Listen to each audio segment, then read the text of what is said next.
Hello, everybody, and welcome back to CBLT's channel. Hope everybody's doing well. We're getting really deep into 2022 here, Peter. Time is flying by. How has it been treating you so far? Yeah, so far it's been a good year. Good, good. Glad to hear it. So tell me some of the updates on the CBLT side. Well, we have three things that are going to drive value. Mother Nature was kind of mean to us in 2021. We're hoping she evens out this year. That means an early melting of the snow in southeast Manitoba so we can get back into the field at Shatford Lake. The geologists have a program more or less ready to go. Now it's up to Mother Nature to let us in there. Near Thunder Bay, we have the Big Duck Lake gold property we want to get back in and drill. It's been difficult organizing field teams because of COVID. One person on the team gets it, everybody goes back in isolation. So it's been a rotating isolation factor. So we're hoping to be in the field shortly there. What we have been able to control is operations in the boardroom. You'll recall that we own 11% of Syscom. Syscom itself is going public. It should be filing its prospectus in the next couple of weeks.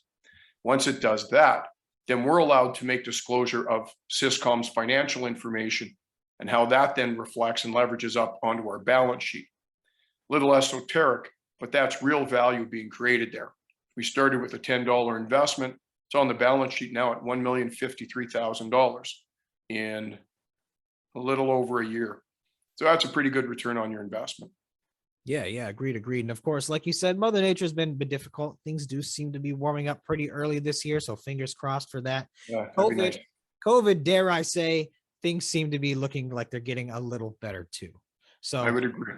Overall, it's looking pretty optimistic as we're hopefully heading into a nice, warm, COVID-free spring here for CBLT. Wouldn't that be nice? All right, Peter. Well, thank you for coming on for the updates. Is there anything else you want to add? Any closing words with people? You're seeing headlines these days about large companies cautious about getting into the battery metal space. True. Gold companies aren't getting into the rare earths. Large copper companies are not engaging in the battery metals. I think there's a couple of reasons for that. One is scale. And these large companies need projects of scale to make it worth their time to commit their mental resources to it. Mm-hmm. The other is a lack of familiarity. A gold company knows gold, it knows gold, but it doesn't necessarily know scandium or manganese or these other battery metals that are going to be needed. So I think there needs to be an education for the seniors to understand the battery metals, because make no mistake about it, there is a shortage of those battery metals, whether you want to call it copper or nickel or the more esoteric ones like cobalt. There's a global shortage, and that shortage has to be filled. Yeah, you bring up a really good point there. It seems like, while obviously it is mining, it is kind of an entirely different world than what a lot of these companies are used to, and therefore they are again, they're treading very carefully. They're being cautious about it, but at the end of the day, this is going to be a need, and I won't say that it's going to outperform gold, because I don't know where things will go, but the demand for these is going to skyrocket way above what gold would ever be at this point. So I agree, and the problem is the revenue model is different. People don't stop to think about this. How does a gold company make money? Well, it pours a gold brick, calls the smelter. Smelter comes, inspects it, writes them a check, and they take the gold. Gold is gold is gold. Yeah. Not so with the rare earths. Every deposit of rare earths around the world is different, has a different formulation, has a different way of processing it. You can't just process the rare earths and leave it on the curb to be picked up the way silver and copper and gold is. You need to have an end user buyer before you go into production.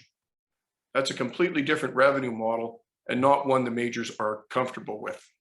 Yeah, you're right. It's the algorithm's a little bit different, but like you said, it's only going to be a matter of time before those who aren't playing ball learn to play ball, or they're going to miss out, because this is an opportunity that's coming and it will eventually be gone. Someone will eventually step up to it. Yeah, well, my friend Tracy Waslowski, she runs Investor Intel. The 5 most popular articles on her website this week are all rare earth stories. Oh, yeah. It's definitely catching on. It's only a matter of time. So, Peter, thank you for sharing your insight. Thank you for coming on and giving us updates. If anybody has any questions or what you guys think is going to happen with these rare earth metals, let us know what you think. Let us know which ones you guys are watching too. We'll happily dive into it further. But for now, stay tuned for more updates coming soon. Peter, have a wonderful day. Michael, thanks for your time. Always good to see you.